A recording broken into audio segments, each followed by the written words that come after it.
Do you like working on cars, learning about different types of cars, working with your hands, building things like model cars, erector sets, and bikes? If the answer is yes, automotive technology or collision repair might be the path for you.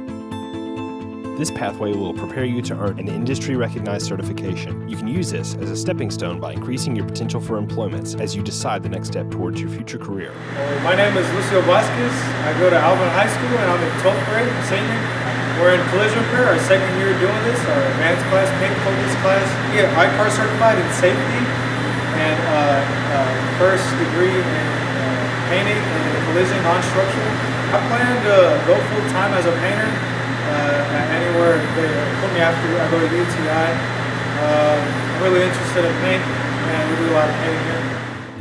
At the J.B. Hensler College and Career Academy Automotive Technology and Collision Repair Program, you can earn your safety, Hunter Alignment, ASE Student Certification, Brakes, Steering, Suspension, EPA, ICAR Non-Structural Level 1, ICAR Intro to Collision Repair, or your ICAR Refinishing Level 1 certifications. Completing this pathway will teach you essential skills including basic car repairs, brakes, steering, suspension, driveline and engine systems, safety habits, professionalism in the workplace, correct procedures for repairing vehicles, entry-level collision repair, and changing technologies in the collision industry.